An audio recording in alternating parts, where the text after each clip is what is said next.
சும்மாவெல்லாம் சொல்லக்கூடாது. இன்னைக்கான எபிசோட் தரமா போச்சு அப்படின்னே வந்து சொல்லலாம். வெள்ளிக்கிழமை அப்படின்னு சொன்னாவே இந்த பெஸ்ட் பெர்ஃபார்மர், வொர்ஸ்ட் பெர்ஃபார்மர் அந்த லெவல்லே முடிச்சிருவாங்க அப்படின்னு சொல்லி எதிர்பார்த்தா, இல்ல இன்னும் வந்து டாஸ்கே முடியல. இன்னைக்கு ஒரு கேஸ் இருக்குடா அப்படின்னு சொல்லி பார்வதி மற்றும் கமருதீன் அவர்களை போட்டு பொளந்த விஷயங்களா இருக்கட்டும். அதுலேயும் 3 நாளாக டெக்கோரம் டிசிப்ளின் அப்படின்னு சொல்லி ஃபாலோ பண்ண பார்வதி அவர்களும் கமருதீன் அவர்களும் அவங்களுக்காக ஒரு கேஸை போட்ட உடனே ஒட்டுமொத்த ஹவுஸ்மேட்ஸும் அவங்கள போட்டு பொளக்குறாங்க அப்படின்னு தெரிஞ்ச உடனே அந்த கேஸை எவ்வளோ தூரம் டைவெர்ட் பண்ண முடியுமோ அவ்வளோ தூரம் டைவெர்ட் பண்ணிட்டு இருந்தாங்க. இதில் நான் மட்டும் தான் மயக்க மறைச்சு பேசிட்டு இருந்தேனா, நீங்கள்லாம் பேசவே கிடையாதா? ஏன் நீ வியானா கிட்ட பேசல, ஆதிரை கிட்ட பேசல, நீ மட்டும் நான் தப்பாக நடந்துக்கலையா அப்படின்னு சொல்லி கமருதீன் அவர்களுக்கும் எப்ஜே அவர்களுக்கும் ஒரு பெரிய சண்டை நடந்துச்சு. வழக்கமாக எல்லா வாரங்களிலும் பெஸ்ட் பர்ஃபார்மர்ஸ் யார், ஒஸ்ட் பர்ஃபார்மர்ஸ் யார் அப்படின்னு சொல்லி 2 கேட்டகரியில் பிரிப்பாங்க. ஆனால் இந்த வாரத்தை பொறுத்தவரையிலையும் ஒஸ்ட் கேரக்டர் மட்டும் எடுத்திருக்காங்க. திவ்யாவுக்கும் கமருதீனுக்கும் சண்டை வர்றதுக்கு இது ஒரு காரணமாகி போச்சு. இந்த மாதிரி ஏகப்பட்ட சம்பவங்கள் இன்னைக்கான எபிசோடில் நடந்திருக்கு. அதெல்லாம் என்ன அப்படிங்கிறத ஒன் பை ஒன்னாக வந்து பார்க்கலாம். அதுக்கு முன்னாடி சப்ஸ்கிரைப் பண்ணாதவங்க சப்ஸ்கிரைப் பண்ணி வச்சுக்கோங்க. பக்கத்தில் ஒரு பெல் ஐக்கான் இருக்கும், அதையும் ப்ரெஸ் பண்ணி ஹாலில் போட்டுக்கோங்க. அப்போ தான் நாங்கள் அப்டேட் பண்ணுற ஒவ்வொரு வருஷமும் உங்களுக்கு நோட்டிஃபிகேஷன் வந்து சேரும். அது தாண்டி இந்த வீடியோவுக்கு குறைஞ்சபட்சம் ஒரு 1000 லைக்கான எதிர்பார்க்குறோம். ஸோ லைக்கை போடுங்க, வீடியோ பாருங்கள். வாங்க இந்த வீடியோக்குள்ள வந்து போகலாம். முதல் விஷயம் என்ன அப்படின்னு பார்த்தீங்கன்னா, பிக் பாஸ் அவர்கள் சுபிக்ஷாவை கூப்பிட்டு, ஏமா இந்த வாரத்தில் ஏகப்பட்ட கேஸ் போட்டிங்க, அதில் இன்னும் ஷார்ட் லிஸ்ட் பண்ணப்பட்ட 9 கேஸ் வந்து இருக்குது. அந்த 9 கேஸில் ஏதாவது ஒரு கேஸை மட்டும் செலக்ட் பண்ணி பிபி வழக்காடு மன்றத்துக்கு கொண்டு போங்க அப்படின்னு சொல்லி சுபிக்ஷாவை கிட்ட சொல்லியிருந்தாங்க. அதுக்கப்புறம் லிவிங் ஏரியாவில் ஒட்டுமொத்த ஹவுஸ்மேட்ஸும் உட்கார வச்சு ஒவ்வொரு கேஸாக படிச்சுட்டு இருக்காங்க நம்மளுடைய சுபிக்ஷா. இந்த 9 கேஸ்லேருந்து ஒரு கேஸை தான் செலக்ட் பண்ணும் அப்படின்னு சொல்லி பிக் பாஸ் அவர்கள் சொல்லியிருக்காங்க. அப்படின்னு சொன்னதுனால கடைசியாக பார்வதி மற்றும் கமருதீன் மேலே ரம்யா, சாண்ட்ரா, சுபிக்ஷா, திவ்யா அப்படின்னு சொல்லி 4 பேரும் கேஸ் போட்டிருப்பாங்க. அதுவும் குறிப்பாக எதை பற்றி போட்டிருப்பாங்க அப்படின்னா, பார்வதியும் கமருதீனும் மயக்க மறைச்சு பேசினதுனால ஒட்டுமொத்த ஹவுஸ்மேட்ஸையும் கண்டிச்சிட்டாரு நம்மளுடைய பிக் பாஸ் அவர்கள். ஸோ அதுக்கு அவங்க நியாயம் கேட்டே ஆகணும், எங்களுடைய முட்டைகளையும் பாலும் அதுக்கப்புறம் டீ காஃபி எல்லாமே எங்களுக்கு திரும்ப பெறணும். ஸோ அதனால் இந்த நீதிமன்றத்தில் நாங்கள் கேஸ் போடுறோம் அப்படிங்கிற மாதிரி இந்த 4 பேருமே வந்து சிமிலராக வந்து போட்டிருப்பாங்க. கொஞ்சம் ஸ்லைட்டாக சேஞ்சஸும் இருந்தது. ஸோ 9 கேஸை படித்து முடித்த உடனே எங்களுக்கு எந்த கேஸுமே வேணாம், இந்த ஒரு கேஸை மட்டும் ஹேண்டில் பண்ணால் போதும் அப்படின்னு சொல்லி 10 பேர் வந்து ஓட் பண்ணியிருப்பாங்க பார்வதி மற்றும் கமருதீனுக்கு எதிராக. தாண்டா சான்ஸு, டீ கிடைக்கல, பால் கிடைக்கல, காஃபி கிடைக்கல, முட்டை கிடைக்கல, அதுக்கெல்லாம் இவங்க பதில் சொல்லி ஆகணும் அப்படின்றதெல்லாம் தாண்டி வச்சு செஞ்சு விட்டுறணும். விஜய் பார்வதியும் கமருதீனும் நல்லா வசமாக மாட்டியிருக்காங்க அப்படின்றது மட்டும் மக்களோட மனசில் பயங்கர எண்ணமாக வந்துருந்துச்சு. அதுக்கேற்ற மாதிரி கோர்ட்டும் வந்து ஸ்டார்ட் பண்ணிட்டாங்க. இந்த 4 பேருக்கு ஆதரவாக நம்ம சபரிநாதன் அவர்கள் வழக்கறிஞராக ஆஜராகிறாரு. அண்ட் பார்வதி மற்றும் நம்முடைய கமருதீனுக்காக அமித் அவர்கள் வந்து பார்த்தீங்கன்னா வழக்கறிஞராக ஆஜராகிறாங்க. ஜட்ஜஸாக வியானா அவர்களையும் அதே போல் நம்மளுடைய வினோத் அவர்களையும் வந்து பார்த்தீங்கன்னா நியமிச்சிருக்காங்க. வேற லெவலில் கேஸாக வந்து இருக்க போகுது அப்படின்னு சொல்லி தான் நம்மளும் வந்து பார்த்துட்டு இருந்தோம். சம தரமான கேள்விகள்லாம் வந்து எழுப்பியிருந்தாங்க நம்மளுடைய சபரிநாதன் அவர்கள். குறிப்பாக சொல்லணும் அப்படின்னு பார்த்தீங்கன்னா, இத்தனை நாட்கள் ஒவ்வொரு தடவையும் மறைச்சு தான் நீங்கள் வந்து பேசியிருக்கீங்க. அதாவது பிக் பாஸ் அவர்கள் எடுத்த உடனே ஒரு தண்டனையெல்லாம் கொடுக்க மாட்டாங்க, அதுக்கு டைம் கொடுத்து எத்தனை தடவை இவங்க தப்பு பண்ணுறாங்க, நம்ம சொல்கிறதெல்லாம் இவங்க கேட்குறாங்களா அப்படின்னு சொல்லி பிக் பாஸ் அவர்கள் ஒவ்வொரு தடவையும் டெஸ்ட் பண்ணுவாப்ல. ஸோ அந்த மாதிரி பல முறை இவங்க வந்து அந்த மயக்க மறைச்சு பேசுனதுனால தான் இந்த மாதிரி ஒரு தண்டனையை வந்து பிக் பாஸ் அவர்கள் கொடுத்துருக்காங்க. ஸோ இந்த தண்டனையும் பத்தாது அப்படின்னு சொல்லி தான் ஒட்டுமொத்த ஹவுஸ்மேட்ஸும் அவங்களுக்கு ஒரு தண்டனை கொடுத்துருக்காங்க. ஸோ இப்போ ஏன் அவங்க அந்த மாதிரி பண்ணாங்க, எதுக்காக பண்ணாங்க அப்படிங்கிறது எங்களுக்கு தெரிஞ்சே ஆகணும் அப்படின்னு சொல்லி நம்மளுடைய சபரிநாதன் அவர்கள் கேட்குறாங்க. இந்த பக்கம் அமித் அவர்கள் டிஃபென்சி வேற லெவலில் பண்ணியிருந்தாரு அப்படின்னு வந்து சொல்லலாம்.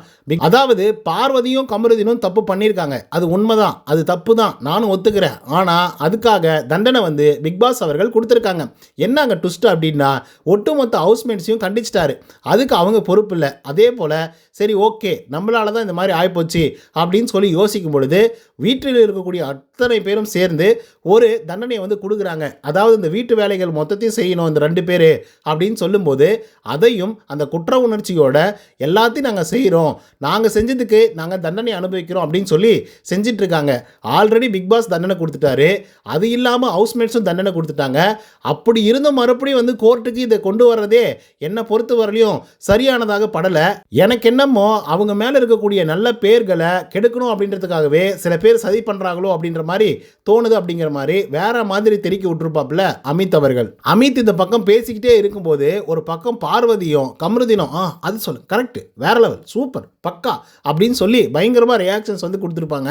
ஃபஸ்ட்டு சுபிக்ஷாவை கூப்பிட்டு கேட்குறாங்க, எதுக்காக இவங்க 2 பேர் மேலே கேஸ் கொடுத்துருக்கீங்க அப்படின்னு சொல்லி. அதுக்கு சுபிக்ஷா வந்து சொல்கிறாங்க, என்ன சொல்கிறாங்க அப்படின்னா, அதாவது எத்தனையோ தடவை பிக் பாஸ் அவர்கள் வார்ன் பண்ணியும் இவங்க மைக்கை மறைச்சி பேசுறது, மைக்கை கழட்டி வச்சுட்டு பேசுறது அப்படின்னு சொல்லி நிறைய தடவை குற்றங்கள் வந்து பண்ணியிருக்காங்க. ஸோ அதன் காரணமாக தான் பிக் பாஸ் அவர்கள் அப்படி ஒரு தண்டனையை வந்து கொடுத்துருக்காங்க. அவங்களுக்கு தண்டனை கொடுத்துருந்தா பரவாயில்ல, ஆனால் ஒட்டுமொத்த ஹவுஸ்மேட்ஸுக்கும் தண்டனை கொடுத்துட்டாங்க. சொல்லப்போனால் பால், டீ, காஃபி, முட்டை, ஏங்க என் தட்டில் வச்சுருந்த என் தட்டில் வச்சுருந்த முட்டை, பாதி சாப்பிட்டு வச்சுருந்த முட்டையை கூட எடுத்துகிட்டு போயிட்டாங்க. அதை நான் சாப்பிடணுன்னு எவ்வளோ ஆசையாக இருந்தேன் தெரியுமா? ஸோ இவங்க பண்ண தப்புக்காக நாங்கள் ஏங்க தண்டனை அனுபவிக்கணும் அப்படிங்கிற மாதிரி சுபிக்ஷா அவர்கள் வந்து கேட்டிருப்பாங்க. ஸோ இது ஆக்சுவலாக ஒரு நல்ல கேள்வி.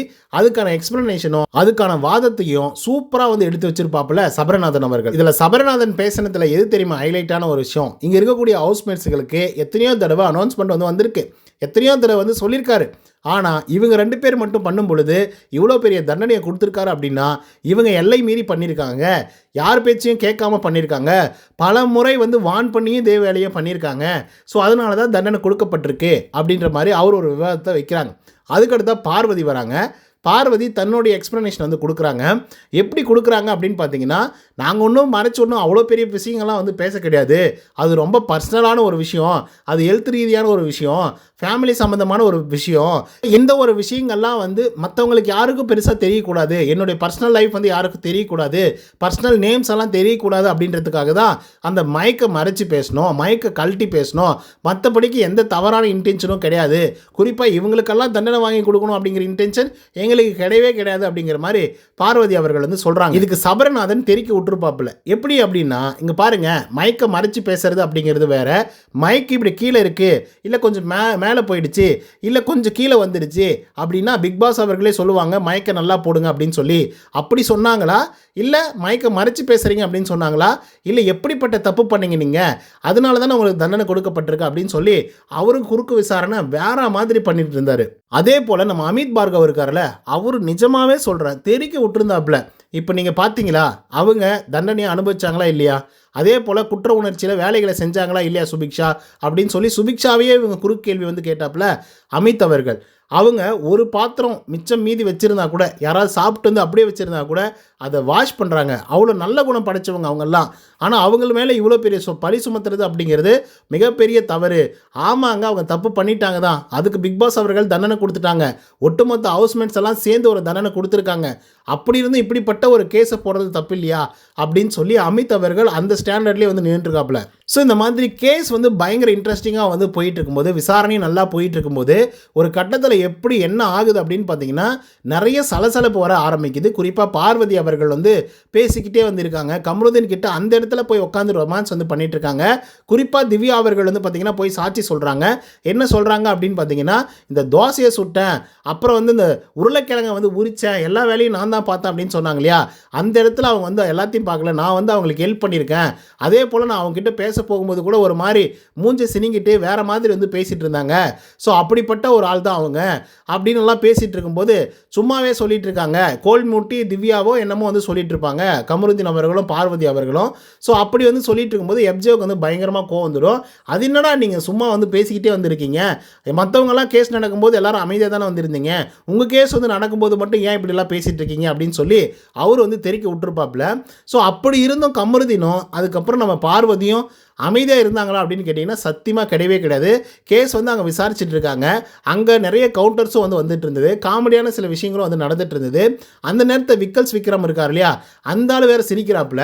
அதை கூட வந்து பொறுத்துக்க முடியாமல் நம்ம கமருதீன் வந்து மிரட்டுறாப்புல விக்ரமை, டேய் என்னடா சிரிக்கிற, எதுக்கு சிரிச்சிட்டு இருக்க அப்படின்னு சொல்லி வந்து கேட்குறாப்புல. டேய் எல்லாம் என்ன, எல்லாம் சிரிக்கிறது தானே, என்னப்போ நான் சிரித்தா என்னப்போ அப்படின்னு சொல்லி இவர் ஒரு பக்கம் வந்து பேசிகிட்டு இருக்காங்க. ஒரு கட்டத்தில் எப்படி என்ன ஆயிடுச்சு அப்படின்னு பார்த்தீங்கன்னா, எப்ஜே அவர்களுக்கும் பார்வதி அவர்களுக்கும் முட்டிட்டு மோதிட்டு வந்து நிற்கிற அளவுக்கு பிரச்சனை வந்து ஆயிடுச்சு. வினோத் அவர்கள் அங்கிருந்து அப்ஜெக்ஷன் சொல்கிறாப்புல, கத்தாதீங்க, எதையும் பண்ணாதீங்க, இது பண்ணாதீங்க, அது பண்ணாதீங்க அப்படின்னு சொன்னால் கூட எப்ஜேவும் நிறுத்துகிற மாதிரி இல்லை, பார்வதி நிறுத்துகிற மாதிரி இல்லை. எப்ஜேவை எப்படியாவது ட்ரிகர் பண்ணணும் அப்படின்றதுக்காக இவங்களும் வந்து பேசிக்கிட்டே வந்திருக்காங்க. எப்ஜேவும் எந்திரிச்சு நின்று, ஏங்க நான் பேசினா மட்டும் கேட்குறீங்கள, அவங்க பேசினா ஏங்க கேட்க மாட்டேங்கிறீங்க அப்படின்னு சொல்லி இவங்களுக்குள்ள ஒரு வாக்குவாதம் வந்து போய்கிட்டே வந்து இருக்குது.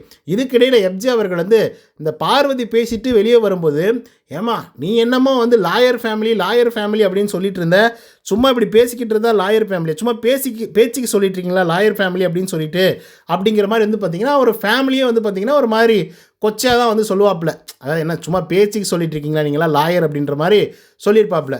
ஸோ இதுக்கு வந்து பார்வதி உடனே நியாயம் கேட்குறாங்க. பாருங்கள் சார், என்னோடய ஃபேமிலி பிரச்சனைலாம் வந்து எடுத்துகிட்டு வந்து நிறுத்துறாங்க, ஃபேமிலி பற்றிலாம் தப்பாக பேசிகிட்டு இருக்காங்க அப்படின்னு சொல்லும்போது, ஆமாம் பேசினேன், நீ தானே சொல்லியிருக்க, அதனால தான் நான் சொன்னேன் அப்படின்னு சொல்லி எப்ஜே வந்து பார்த்திங்க அப்படின்னா அப்படியே ஓப்பனாக போட்டு உடைக்கிறான்.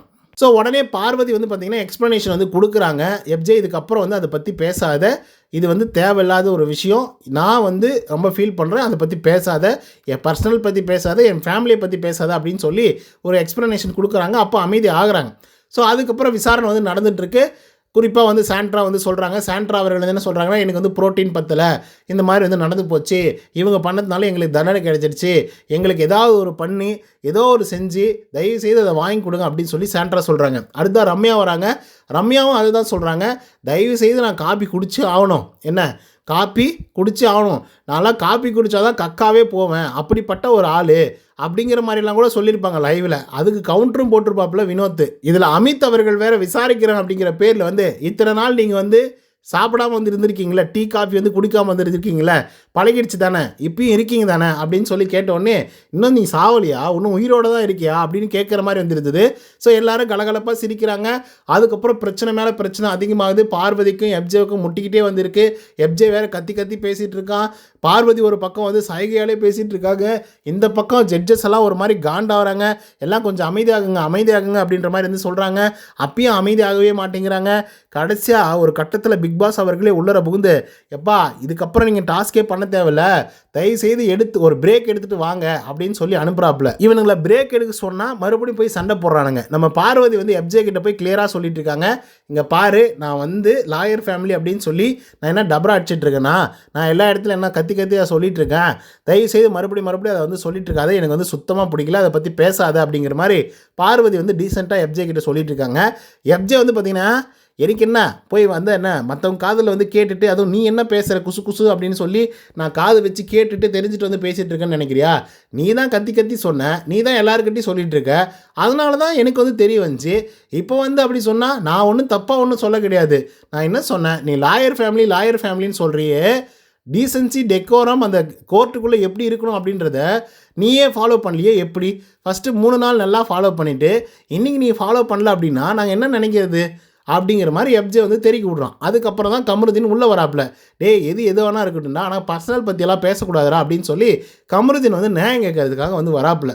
ஸோ அந்த பிரச்சனை என்னவா ஆகுது அப்படின்னா, நீ ஏன் கேட்குற, நான் ஏன் கேட்குறேன், இப்போ நீ மட்டும் நான் ஓகேமா, நாங்கள் மயக்க மறித்து பேசணும் அப்படின்றதுக்காக எங்களை மட்டுமே டார்கெட் பண்ணாதீங்கடா, நீங்கள்லாம் கூட தான் அந்த மாதிரிலாம் பண்ணிகிட்ருக்கீங்க, ஏன் ஆதிரி வந்து உங்ககிட்ட வந்து பிரச்சனை பண்ண கிடையாதா, அவள் உனக்கு அகைனஸ்ட்டாக வந்து கேஸ் வந்து போட கிடையாதா, நீ என்னமே பண்ணாத ஒரு ஆளா அப்படின்னு சொல்லி கமருதீன் வந்து அடுத்த கட்ட லெவலுக்கு வந்து போகிறாப்புல. அதில் வியானாவை பிடிச்சி இழுத்துருப்பாப்புல, ஆதிரியை பிடிச்சி வந்து இழுத்துருப்பாப்புல. அதுக்கேற்ற மாதிரி வந்து பார்த்திங்க அப்படின்னா நம்ம எப்ஜேவும் என்ன சொல்லியிருப்பாருன்னா, நீ கூட தான் லவ் இல்லைன்னு சொல்லியிருந்த, ஆனால் இன்றைக்கி நீ லவ்னு வந்து சொல்லிட்டு இருக்க, ஏன் ஒரு பக்கம் நீ அரோரா கூட பேசிகிட்டு இருக்க மயக்க மறிச்சு, இன்னொரு பக்கம் பார்வதி கூட பேசிகிட்டு இருக்க அப்படின்னு சொல்லி அவர் ஒரு பக்கம் தெரிவிக்க விட்டோன்னே, உடனே இவர் யார் நம்ம கமருதீன், நீ கூட தான் வந்து ஆதிரை கிட்ட வந்து பேசிகிட்டு இருந்த, இந்த பக்கம் வியானா கிட்ட பேசியிருக்க, நீ கூட தான் மயக்க மறைச்சி வந்து பேசியிருப்ப, ஸோ அதெல்லாம் எங்களுக்கு தெரியாதா, அப்போ நீ ஏதோ ஒன்று பண்ணியிருக்க, அதனால தானே கேஸ் போட்டிருக்க ஆதிரை அப்படின்ற மாதிரி திரும்பி அதே வந்து கமருதீன் வந்து சொல்கிறாப்புல. அது ஒரு பெரிய பிரச்சனையாக வெடிச்சு 2 பேரும் மூஞ்சுக்கு நேராக வந்து நின்று, நீ என்ன பண்ணுருவ, என்ன செஞ்சிருவ, நீனா ஓகேம்மா அப்படின்லாம் இவங்க 2 பேரும் மாறி சண்டை போட்டு அடிச்சுக்கிற லெவலுக்கு வந்து போயிட்டு ஒரு மாதிரி வந்து ஆயிடுச்சாங்க, சலசலப்பு ஆயிடுச்சு. அமித் அவர்களும் வினோத் அவர்களும் உடுங்கடா அப்படின்னு சொல்லி பிரித்து விடுற அளவுக்கு ஆயிடுச்சு. ஆனால் எப்ஜே இருக்கான்ல, ஃபுல்லாக பர்சனல் அட்டாக் தான் போட்டு அடிச்சுக்கிட்டே வந்திருக்கான். நீ கூட தான் பாரு கூடலாம் சுற்றிக்கிட்டே வந்திருக்க, நீ கூட தான் என்னென்ன பண்ணிருக்க யாருக்கு தெரியும் அப்படின்ற மாதிரிலாம் சொல்லும்போது பார்வதிக்கு ஒரு பக்கம் வந்து கோவம் வந்துடுது. இந்த மாதிரி விஷயங்கள்லாம் நீ பேசவே கூடாது எப்ஜே அப்படின்னு சொல்லி அவங்க ஒரு பக்கம் வந்து கத்த ஆரம்பிக்கிறாங்க. ஸோ ஒரு மாதிரி கிளம்ஸி ஆயிடுச்சு அந்த இடமே. அதெல்லாம் நீங்கள் ப்ரோமோவில் பார்த்துருப்பீங்க, நம்மளுடைய வீடியோலேயே வந்து பார்த்தீங்க அப்படின்னா பார்த்துருப்பீங்க என்ன நடந்துச்சு அப்படின்னு சொல்லி. அதுக்கப்புறம் கோர்ட் மறுபடியும் வந்து கூடுது. அதுக்கப்புறம் வந்து பார்த்தீங்க அப்படின்னா தீர்ப்புகள் வந்து பார்த்தீங்கன்னா பார்வதிக்கும் கமருதீனுக்கும் எதிராக தான் வந்து பார்த்தீங்கன்னா வினோத் அவர்களும் வியானா அவர்களும் வந்து கொடுக்குறாங்க. சொல்லப்போனால் அந்த 4 பேர் வெற்றி பெறுற மாதிரி. ஸோ வெற்றி பெற்றாங்க. ஆனால் அதுக்கு என்ன கிடைச்சிது அப்படின்னா பார்வதியும் கமருதீனும் தலை குனிஞ்சு நிற்பாங்க அப்படின்ற மாதிரி தான் வந்து எல்லாரும் எதிர்பார்த்தாங்க. அப்படிலாம் ஒரு சீனும் அங்கே நடக்கலை. இவங்க 2 பேரும் ஜாலியாக தான் வந்திருந்தாங்க. சொல்லப்போனால் ஆக்டிவிட்டி ஏரியா விட்டு வெளியே வரும்போது ஏதோ ரகசியம் பேசுகிறேன் அப்படின்னு சொல்லிட்டு ஆக்டிவிட்டி ஏரியாவுக்கும் கார்டனுக்கும் சென்டராக ஒரு பாயிண்ட் வந்து இருக்கும். ஸோ வெளியே வந்து வெயிட் பண்ணிட்டு இருக்காரு கமருதீன். உள்ளேயே பார்வதி வெயிட் பண்ணி உள்ளர கூப்பிட்டு என்ன பண்ணாங்க அப்படின்றது இப்போ வரைக்குமே தெரியல. மயக்கம் மறைச்சி பேசினாங்களா இல்லை வேறு ஏதாவது கசமுசா பண்ணிட்டாங்களா அப்படின்றது கூட வந்து தெரியல. ஆனால் ஒரு 30 செகண்டுக்கு வந்து பார்த்திங்க அப்படின்னா உள்ளே தான் வந்து நின்றுட்டு இருந்தாங்க. பிக் பாஸ் அவர்கள் வந்து பார்த்திங்கன்னா லைன்லேயே இருந்திருப்பார் போல், ஆன்லைன்லேயே. ஸோ பார்த்துட்டே தான் இருக்கார். ஏன்னா டாஸ்க் வந்து நடக்குது இல்லையா, ஸோ அதனால் வந்து அவர் ஆன்லைன்லேயே இருந்திருக்காரு. அப்புறம் கூப்பிட்டாப்புல பார்வதி வெளியே வாங்க அப்படின்னு சொன்னதுக்கப்புறம் தான் பார்வதி வந்து வெளியே வராங்க. அதே போல் கமருதீன் வெளியே வராங்க. என்ன சொல்கிறதுனே தெரியாமல் தான் வந்துட்டு இருக்காங்க. இதுக்கும் போட்டு கிளின்னு கிழிப்பாங்களோ அப்படிங்கிற ஒரு பயம் வந்து வந்துச்சு. நல்ல வேலை எவனும் பார்க்கல அப்படின்ற ஒரு நோக்கமும் அவங்களுக்குள்ளே வந்து இருக்குது. அண்ட் ஒன் மோர் திங் என்னென்னா, இவங்களுக்கு என்ன தான் பிரச்சனை இதை ஒழுங்காக ஃபாலோ பண்ணி ஒழுங்காக செய்கிறதுக்கு என்ன இவங்களுக்கு பிரச்சனை? எவ்வளோ எக்கத்தாலம் பண்ணுறானுங்க பாருங்கள். நேத்திக்கு அதே மாதிரி பிரேக் பண்ணானுங்க, முந்தா நேத்திக்கும் அதே மாதிரி பிரேக் பண்ணுறானுங்க, அதுக்கு முன்னாடி நாள் நைட்டும் அதே மாதிரி பிரேக் பண்ணுறாங்க. இவ்வளோ தூரம் பிரச்சனை நடந்திருக்கு. இத்தனை பேர் தண்டனை அனுபவிச்சுட்டு இருக்காங்க. முட்டை இல்லை, பால் இல்லை, டீ இல்லை, காஃபி இல்லைன்னு சண்டை பிடிச்சிட்டு இருக்கானுங்க. கேஸ் வரைக்கும் கொண்டு வந்து நிறுத்திருக்கானுங்க. அதுக்கப்புறமும் நீங்கள் ரூல் பிரேக் பண்ணி இந்த மாதிரிலாம் பண்ணுமா அப்படின்னு சொல்லி கேட்குற அளவுக்கு வந்து பார்த்திங்க அப்படின்னா கேவலமாக பண்ணிகிட்ருக்காங்க பார்வதியும் கமருதீனும். அதுக்கடுத்தா ஒஸ்ட் பர்ஃபார்மர்ஸ் யார், பெஸ்ட் பர்ஃபார்மர்ஸ் யார் அப்படின்னு சொல்லி செலக்ட் பண்ண சொல்லுவாங்கங்க. அப்படின்னு பார்த்தா ஒஸ்ட் பர்ஃபார்மர்ஸை மட்டும் செலக்ட் பண்ணுங்க, அதையும் ஒரே ஆளை வந்து செலக்ட் பண்ணுங்க அப்படின்னு சொல்லி செலக்ட் பண்ண வச்சுருப்பாங்க. ஸோ அந்த விதத்தில் வந்து பார்த்திங்க அப்படின்னா சில பேர் ஆதிரியை வந்து சொல்லியிருப்பாங்க, சில பேர் வந்து சாண்ட்ரா அவர்களை வந்து சொல்லியிருப்பாங்க. ஈடுபாடுகள் ரொம்ப குறைவாக வந்து இருந்துச்சு, ஆதிரியெல்லாம் வந்த போஸுக்கு வேறு மாதிரி ஏதாவது பண்ணுவாங்க அப்படின்னு சொல்லி எதிர்பார்த்துட்டு இருந்தோம், ஆனால் எதுவுமே பண்ணல அப்படிங்கிற மாதிரி சொல்லிட்டு இருந்தாங்க. அண்ட் ரம்யா ஜோ அவர்களுக்கும் அதே தான் வந்து சொல்லியிருந்தாங்க. லாஸ்ட் வீக்கில் வந்து பெருசாக பர்ஃபார்மன்ஸ் பண்ணல, இந்த வாரமும் பெருசாக பர்ஃபார்மன்ஸ் பண்ணல அப்படின்ற மாதிரி எல்லாம் சொன்னாங்க. நம்மளுடைய பார்வதி இருக்காங்களா, அவங்க வாய் கொஞ்சம் லொடலொடா வாய் இல்லையா, அவங்க போய் எல்லோரும் முன்னாடி நின்றுட்டு லாஸ்ட் வீக் அந்த டோரை திறக்கும் போதே அப்படின்னு சொல்லி ஆரம்பித்தோடனே பாரு இதை பற்றிலாம் பேசாத, எனக்கு வந்து சுத்தமாக வந்து பிடிக்கவே இல்லை, அதை பற்றி பேசாதனா பேசாத அப்படின்னு சொல்லியிருப்பாங்க. ஏங்க நான் என்ன பேசணும் அப்படின்னு சொல்லி நீங்கள் வேணால் எழுதி வேணால் கொடுக்குறீங்களா, அதை வேணால் நான் அப்படியே பேசிட்டா அப்படின்னு சொல்லி எகத்தலமாக பேசியிருப்பாங்க பார்வதி. ஸோ உடனே ரம்யாஜி வந்து போயிட்டு ரெஸ்ட் ரூமில் போய் டிஷ்யூ பேப்பர்லாம் எடுத்து அழுதுட்டு அழக்கூடாது அப்படின்னு சொல்லிட்டு திரும்பி வந்து உட்காந்துட்டு சரி சொல்லுங்கள் பாரு அப்படின்னு சொன்னதுக்கப்புறம் ரம்யா ஜோ ஒஸ்ட் பர்ஃபார்மராக தேர்ந்தெடுக்கப்படுறாங்க. ஸோ அதுக்கப்புறம் அவங்க ஜெயிலுக்கும் அனுப்பப்படுறாங்க. அதுக்கப்புறமா கமருதீன், சாண்ட்ரா, பார்வதி, அதுக்கப்புறம் நம்மளுடைய வினோத், அமித் இவங்கெல்லாம் வந்து அந்த ஜெயிலுக்கு முன்னாடி உட்காந்து பேசிகிட்டு இருக்காங்க. சாண்ட்ரா நின்று பேசிகிட்டு இருக்காங்க. என்ன இந்த வாரம் பெஸ்ட் பர்ஃபார்மரையுமே தேர்ந்தெடுக்கவே இல்லை, ஒருவேளை வந்து வைல்டு கார்டு என்ட்ரி ஏதாவது வரப்போகிறாங்களோ அப்படிங்கிற மாதிரி கேட்டுட்ருக்காரு. அது அமித் சொல்கிறாரு, 100வது நாள் வரைக்கும் உனக்கு வைல்டு கார்டு வந்துகிட்டே இருப்பாங்களா அப்படின்னு சொல்லி கேட்கும்போது இல்லை வரதுக்கு வாய்ப்புகள் இருக்குது, ஏன்னா பெஸ்ட் பெர்ஃபார்மரை யாருமே தேர்ந்தெடுக்கவே இல்லை, ஸோ அதனால் வரலாம் அப்படின்ற மாதிரி கமருதீன் வந்து சொல்லிட்டு இருக்காப்புல. அப்படியே பெஸ்ட் பெர்ஃபார்மர் வந்தால் என்ன பண்ண போகிறாங்க, டைரெக்டாக தலை போட்டியில் வந்து விட போகிறாங்க. தலை போட்டியில் விட்டோடனே யாராவது ஒரு ஆள் தலையாக போகிறாங்க. அதுக்கப்புறம் வந்து திவ்யா பண்ணாங்களே கேவலமாக ஒரு கேப்டன்சி, அந்த மாதிரி பண்ணுவாங்க அப்படிங்கிற மாதிரி நம்ம கமருதீன் வந்து பார்த்திங்கன்னா திவ்யாவை பற்றி ரொம்ப கேவலமாக வந்து பேசுகிறாப்புல. அந்த நேரத்தில் என்னமோ தெரியல திவ்யா அந்த இடத்துல வந்துருப்பாங்க. சாண்ட்ரா வந்து சைகை பண்ணி அங்கே இருக்காங்கடா அப்படின்ற மாதிரி சொல்கிறாங்க. உடனே திவ்யா அவர்கள் கிட்ட வந்து என்ன பேசிகிட்டு இருந்த கமருதீன், என்ன பேசிகிட்டு இருந்த, என்னை பற்றி என்ன பேசிகிட்டு இருந்தேன், என்னோட கேப்டன்சியை பற்றி என்ன பேசிகிட்டு இருந்தேன், ஆனால் அது அப்படியே கூட இருக்கட்டுமே, நீ எதுக்காக இந்த மாதிரிலாம் பேசிகிட்டு இருக்க அப்படின்னு சொல்லி கேட்டும்போது நான் பேசுவேங்க, அது என்னுடைய உரிமைங்க, நான் பேசுவேங்க, நான் அப்படி தாங்க இருப்பேன் அப்படின்ற மாதிரி தெனாவட்டாக பேசிகிட்டு இருக்காப்புல கமருதீன். இந்த மாதிரி கான்வர்சேஷன் ஆரம்பிக்கும் போதே வந்து பார்த்திங்க அப்படின்னா கொஞ்சம் சண்டையோடு தான் ஆரம்பிக்கிறாங்க. சண்டையோடு ஆரம்பித்து அது வேறு மாதிரி ஒரு இடத்துக்கு வந்து கொண்டு போகிறாங்க. குறிப்பாக திவ்யா அவர்கள் வந்து பேசிக்கிட்டே வந்திருப்பாங்க, நீ என்ன பண்ணிட்ட, தண்டனை அனுபவிச்சுட்டு இருக்கல, நீ மயக்க மறைச்சு நான் என்ன பேசிகிட்டு இருந்தேனா அப்படின்லாம் வந்து கேட்கும்போது நம்ம கமருதீன் அவர்கள் வந்து பார்த்திங்க அப்படின்னா வேனெல்லாம் வந்து பேசிகிட்டு இருக்கேன், உங்கள்கிட்டலாம் எவனாவது பேச முடியுமா அப்படி இப்படிலாம் வந்து பேசின உடனே திவ்யாவுக்கு இன்னும் பயங்கரமாக கோவம் வந்துடுது. ஸோ அவங்க வந்து பார்த்திங்கன்னா பர்சனல் மேட்டர்லாம் கூட வந்து பேசிட்டு, நீ கூட தான் கூத்தடிச்சிட்டு இருக்க, டான்ஸ் வேறு ஆடி காட்டுருவார், எப்படி டான்ஸ் வேறு ஆடி காட்டுவாப்பில். அப்படிலாம் ஆடி காட்டினோடனே வந்து பார்த்திங்க அப்படின்னா இவங்களுக்கு செம காண்டாகி கத்த ஆரம்பிச்சிடுவாங்க. கத்த ஆரம்பித்த உடனே இந்த ஆளுக்கு வந்து பார்த்திங்க அப்படின்னா இன்னும் ஓகே அவங்க காண்டாகிறாங்க அப்படின்னு சொல்லி இவர் வந்து அமைதியாக மாட்டார், இன்னும் ஏற்றி விடுவாப்புல, பயங்கரமாக டான்ஸ்லாம் ஆடி காட்டுறாப்புல. அவங்க வந்து பார்வதியை பற்றியும் கமருதீனை பற்றியும் வந்து கொஞ்சம் கொச்சா பேசுகிறாங்க. கொச்சா மீன்ஸ் நீ கூத்தடிச்சிட்டு இருக்கிய, இந்த பக்கம் ஒன்று அந்த பக்கம் ஒன்று அப்படின்னு சொல்லி வச்சுக்கிட்டு அப்படின்ற மாதிரிலாம் வந்து சொல்லிட்டு இருக்காங்க. ஸோ அது வந்து பார்த்திங்கன்னா அந்த கான்வர்சேஷன் பெருசாக வந்து பில்டப் ஆகுது. 2 பேருமே மாறி மாறி வந்து கலாய்ச்சிக்கிறாங்க. கமருதீன் எப்படி வந்து கவுண்டர் கொடுக்குறாரோ அதுக்கேற்ற மாதிரி வந்து திவ்யா அவர்களும் கவுண்டர் கொடுக்குறாங்க. குறிப்பாக சொல்லணும் அப்படின்னு பார்த்தீங்கன்னா, இவ பெரிய சூரி அப்படியே குத்தி கிழிச்சிருவா வயிற்று அப்படின்னு கேட்குறதா இருக்கட்டும், அதுக்கப்புறம் நம்ம அக்கா வந்து கவுண்டர் கொடுக்குறதா இருக்கட்டும், ஆமாம் இவர் பெரிய பூரி அப்படின்னு வந்து சொல்கிறதா இருக்கட்டும், எல்லாம் ஃபன்னாக தான் போச்சு. என்னதான் அது ஒரு பயங்கர ரஃப்பான ஒரு கான்வர்சேஷனாக இருந்தாலும் கொஞ்சம் ஃபன்னாகவும் வந்து போச்சு. நம்ம திவ்யா அக்கா வந்து பேசிட்டு கம்முன்னு உட்காந்துட்டு இருப்பாங்க அந்த பீன்ஸ் பேக்கில். அப்போ வந்து பார்த்தீங்கன்னா அனாந்து பார்த்துட்டு இருப்பாங்க. அனாந்து பார்த்துட்டு இருக்கியே வாயில் வந்து காக்கா கக்கா போயிடு போகுது அப்படின்னு சொல்லிலாம் பயங்கரமாக கலாய்ச்சி விட்ருப்பாப்புல. அதை பார்க்கும்போது நமக்கு கோவம் வர்றதா இல்லை இப்படி வந்து சிரிக்கிறதா அப்படின்னு சொல்லி சத்தியமாக எனக்கே ஒரு மாதிரி வந்து ஆயிடுச்சு. அவங்களால வந்து மெல்லவும் முடியல, துப்பவும் முடியல, கலாய்க்கவும் முடியல, திட்டவும் முடியல அப்படின்னு சொல்லி அப்படியே ஒரு மாதிரி ஆயிட்டாங்க. அவங்க ஒரு மாதிரி காண்டாகி டாச்சு பூச்சின்னு வந்து கத்துறாங்க. அவங்க எப்படி கத்துவாங்க அப்படிங்கிறது உங்களுக்கு நல்லா தெரியும்ல. இதில் வேறு இந்த ஆள் வந்து போடி வாடிலாம் அவர் பேசுகிறாப்புல. அவங்களும் வந்து பார்த்திங்கன்னா போடா வாடா அப்படின்லாம் வந்து பேசிகிட்டு இருக்காரு. அதுக்கப்புறம் அந்த கான்வர்சேஷன் வந்து லிவிங் ஏரியா இருக்கு இல்லையா, அந்த இடத்துக்கு வந்து போகுது. லிவிங் ஏரியா மீன்ஸ் அந்த என்ட்ரன்ஸ்குள்ளே வந்து பார்த்திங்க அப்படின்னா அந்த இடத்துல போயிட்டுருக்கு. அமித், வினோத், கமருதீன், நம்ம திவ்யா இவங்க 4 பேர் வந்து நின்று டிஸ்கஸ் பண்ணிகிட்டு இருக்காங்க. அங்கேயும் வந்து சண்டே ஆகிப்போச்சு. உனக்கு என்ன தெரியும், இப்படி தான் கலாய்க்கு தெரியும், இப்படி தான் வந்து பேச தெரியும், இப்படி தான் ரூடாக நடந்துக்க தெரியும், என்ன தெரியும் அப்படிலாம் கேட்கும்போது கமருதீன் வந்து காண்டாகி அந்த இடத்துல கலாய்ச்சி விட்டுறாப்புல. திவ்யாவால் அந்த இடத்துல நிற்கவே முடியல. இவன் இப்படி தான் பண்ணுவான், இவன் இப்படி தான் செய்வான், சீப்பாக பிஹேவ் பண்ணுவான், கேவலமாக பண்ணுவான், போடா அப்படின்னு சொல்லிட்டு போவாங்க. இவங்களும் வந்து பார்த்திங்க அப்படின்னா போடி அப்படின்னு சொல்லிட்டு சொல்லுவாப்புல. சரி, அதுக்கப்புறம் கட் பண்ணால் வினோத் அவர்கள் கமருதீன் கிட்டே போய் காம்ப்ரமைஸ் பேசிகிட்டு இருப்பாப்புல. டேய் ஏன்டா இப்படிலாம் பேசிகிட்டு இருக்க, அந்த பொண்ணை பார்த்தாக்கா நமக்கு ஒரு மாதிரி இருக்குல்ல, அந்த பொண்ணு ஆனால் நமக்கு சுத்தமாக ஆகவே மாட்டேங்குது, அந்த பொண்ணுக்கு சுத்தமாக நம்மள ஆக மாட்டேங்குது. ஸோ நீ அப்படி இருக்கும்போது இந்த மாதிரி பேசுகிறதெல்லாம் தப்புப்பா, காக்கா வாய்க்குள்ளே கக்கா போயிடும் அப்படின்னு சொல்கிறதெல்லாம் ரொம்ப ஓவரு, இதெல்லாம் விட்டுரு, வா வந்து சாரி கேளு அப்படின்னு சொல்லி மனுஷன் கஷ்டப்பட்டு காம்ப்ரமைஸ் பண்ணி கூப்பிட்டு வந்துருப்பாப்புல. இதுக்கிடையில் வந்து அமித் மேலே அவ்வளோ காண்டாயிருப்பாங்க, கத்திருப்பாங்க திவ்யா.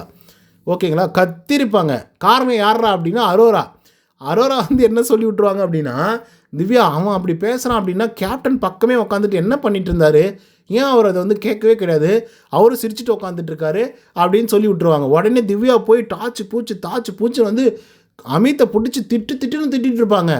அமித் சொல்லியிருப்பாரு, திவ்யா நான் சிரிக்கவே இல்லை திவ்யா, உனக்கு யார் திவ்யா சொன்னது சிரித்தாங்க அப்படின்னு சொல்லி தாய் சத்தியமாக, எப்படி அம்மா சத்தியம் இல்லை, தாய் சத்தியமாக வந்து நான் வந்து சிரிக்கவே கிடையாது, நீ என்ன போய் கேட்டுப்பாரு யார் உங்களுக்கு அப்படி சொன்னது, நான் சத்தியமாக சிரிக்கவே இல்லை, தாய் சத்தியமாக சிரிக்கல அப்படின்றாப்புல. நான் இவ்வளோ கமருதீனை கண்டிச்சுன்னு தான் வந்திருந்தேன், அப்படிலாம் பேசாது அப்படின்னு சொல்லி, உங்களுக்கு யார் இப்படி சொன்னது அப்படின்னு சொல்லி அவர் கேட்டுட்ருக்காரு. இவங்க பேசிக்கிட்டே இருக்காங்க. கேப்டனா நீங்கள் எதுவுமே பண்ணல, கேப்டனா எதுவுமே கேட்கல, கேப்டனா ஏங்க அது உங்கள் பர்சனல் ப்ராப்ளங்க, நீங்கள் வாங்க கேப்டன், நீங்கள் வந்து இதை பற்றி பேசுங்க, இதை பற்றி கேளுங்க, ஏன் இப்படி வந்து பண்ணிகிட்ருக்காரு அப்படின்னு கேட்டால் தானேங்க நாங்கள் வந்து பண்ண முடியும். நீங்கள் பேசிப்பீங்க, அப்புறம் ஒரு அரை மணி நேரம் கழித்து கூடிப்பீங்க அப்படின்ற மாதிரி அவர் சொல்லிட்டுருக்காரு பதில்.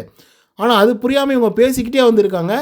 ஆனால் அதுக்கப்புறம் காம்ப்ரமைஸ் பேசுகிறேன் அப்படின்னு சொல்லி வினோத் அவர்கள் கமருதீனை கூப்பிட்டு வந்திருப்பாப்புல. அந்த இடத்துல வந்து பார்த்திங்கன்னா அமித் வந்து உட்காந்து எக்ஸ்ப்ளனேஷன் வந்து கொடுத்துருப்பாப்புல.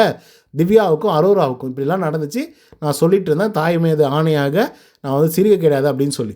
அந்த நேரத்தில் வினோத் வந்து கமருதீனை கூப்பிட்டு வந்து என்ன பிரச்சனை அப்படின்னு சொல்லி எக்ஸ்ப்ளனேஷன் வந்து அப்பயே வந்து திவ்யா சொல்கிறாங்க, எனக்கு வந்து எக்ஸ்ப்ளனேஷன்லாம் தேவையில்லை, இவங்ககிட்ட பேசவே தேவையில்லை, வேணாம் விட்டுலாம் விடுங்க அப்படின்ற மாதிரி வந்து சொல்லிட்டு இருப்பாங்க. இந்த ஆள் எக்ஸ்ப்ளனேஷன் வந்து கொடுக்குறான் அப்படின்னு சொல்லி இவங்க பாருங்கள் இங்கே ஆரம்பித்து அங்கே போயிடுறாங்க. ஜிக் ஜாக் அப்படின்னு சொல்லி ஒரு கையெல்லாம் வச்சு மியூசிக்கெல்லாம் போட்டு ஒரு மாதிரி பண்ணுறாப்புல கமருதீன். இதை பார்த்த உடனே வினோத்துக்கு சிரிப்பு அப்படியே தாங்க அளவுக்கு சிரிப்பு வருது. திவ்யா வந்து எந்திரிச்சே போயிடுறாங்க.